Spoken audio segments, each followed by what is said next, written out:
All right, guys, so I've been doing a ton of these videos where I talk about a topic and something different, and today I kind of want to cover the patch notes that were recently released for Overwatch 2, and probably tomorrow we'll go back to the regularly scheduled program of funny meme gameplay commentary type stuff. But this is something that I want to talk about that I mentioned in my tier list video that I dropped yesterday for supports, that I was waiting for this patch note to see what they do to Roadhog, potential Orisa nerf, what they do to Sojourn, and this is a really interesting patch note that I want to cover because they do a lot of big changes, do a lot of important, impactful heroes in the current meta, and this is going to change a lot. So I'm going to talk about each of the nerfs, and then I'm going to kind of give my opinion about what they did and how I feel like it was good or bad, and everything about it, right? So the first thing is Orisa's Fortify. The health bonus was reduced from 125 to 70, which I think is good.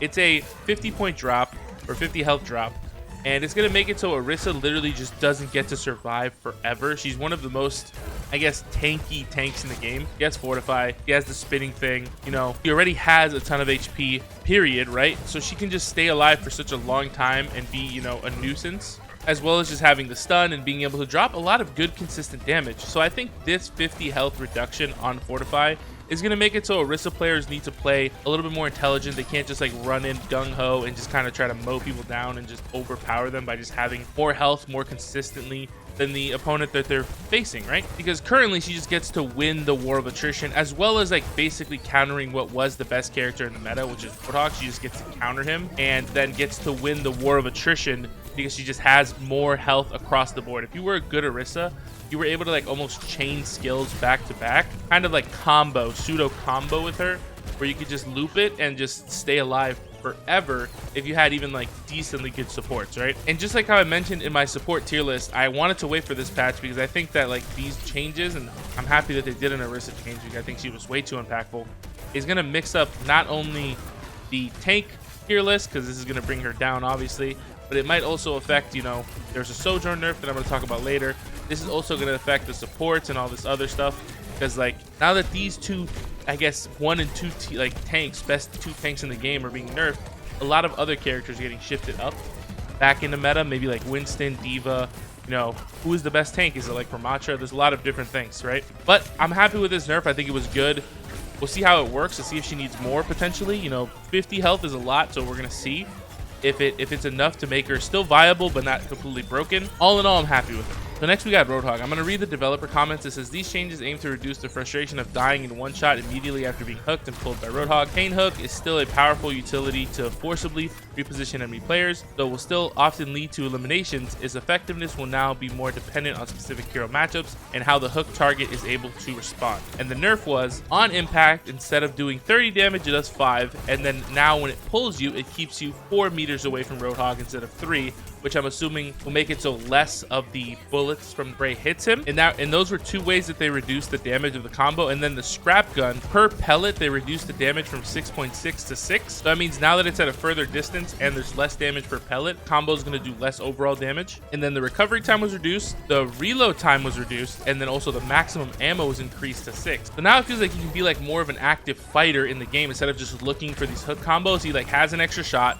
he reloads faster, he recovers faster, and obviously its pellets do less damage, but he's outputting more overall damage, if you guys understand what I'm saying, because he shoots more and he has more bullets, he reloads faster. So in the entire combat scenario, he's just outputting more EPS over time instead of these one burst combos that he's doing, which I think this is a really interesting way to nerf Roadhog, right? Because they make him more of like an actual tank that is like sitting in front of his team trying to do what a tank does instead of just looking for these picks. And obviously still, like when you were the old combo, you were still just also shooting in between your hooks, but now you're shooting more, looking for hooks on more so like different targets, not so much squishies potentially, and like looking to just put people out of place so then maybe your team can dive on other people. It's more of like they said here, it's like a repositioning tool to force the enemy team to like think on their feet as the ways that they can stop it potentially. And it's interesting. I can't wait to actually play HOG now with these nerfs, because he might actually be worse he's worse overall, right? Obviously, because it is a nerf and he can no longer one-shot people.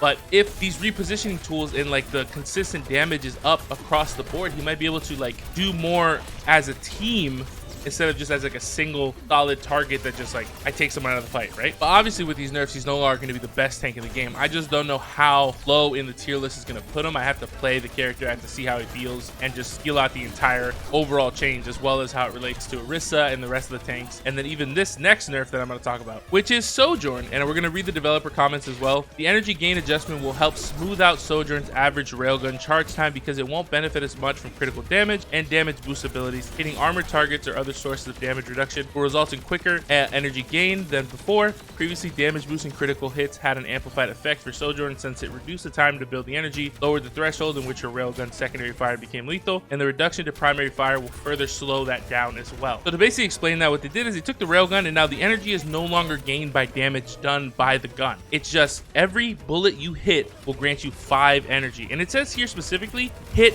an enemy player now. So does that mean that hitting shields no longer, like if you're hitting Reinhardt's shield, does it no longer give energy? Because then that's a massive nerf. So I'd have to test that. And then they also reduced the primary fire damage of a projectile from 10 to 9. So all in all, they pretty much just gutted Sojourn. Like, I don't know another way to say it. Like, Sojourn is no longer going to be the top dog anymore, right? Because before she was getting damage boosted, and that damage boost was allowing her to like right click faster and kill people sooner and just go off and be insane, right? But now it's just a stagnant number that gains off of hits done.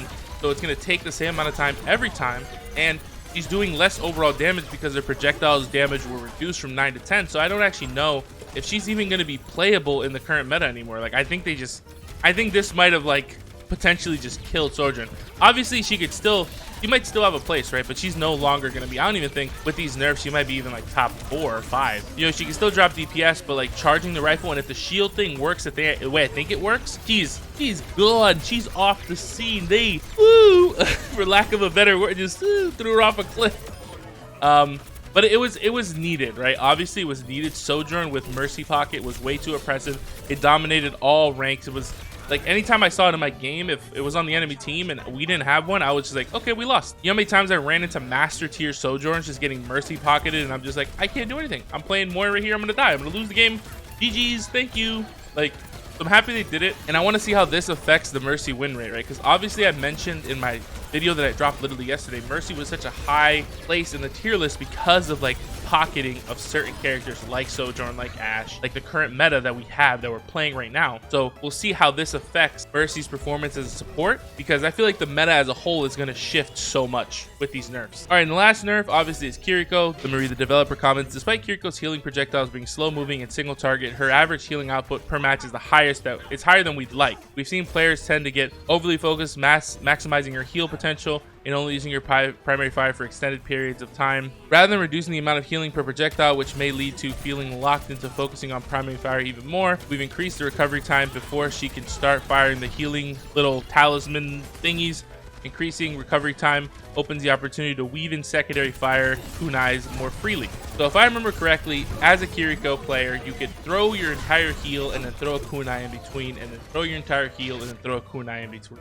Kind of loop it. So now they just made it so you can throw her entire heal and throw 2 kunais in between and then do it again. So they slowed the recovery time, I guess the time it takes from covering all of her talismans to throw the heal again, from 0.85 to 1 second. So now you can throw 2 talismans and then or two kunais and then continue with the talismans or something. Like, I don't know if that's really a super big nerf. I guess they want people to do a little bit more damage. Kiriko's still just a heal bot to ult and Suzuing people and doing what she does, and that's why I still think she's the best support in the game. And I don't think this is not gonna change a lot. I still think she's the best support in the game even with this nerf, because her kit is just so overloaded. Suzu's impactful, super powerful. Her ultimate super powerful, in fact impactful. The jump is great. She has insane mobility, climbing walls, can 2-tap people if they're close to her so she can defend herself, and has the highest heal per second in the game. This might actually affect the highest heal per second in the game, actually.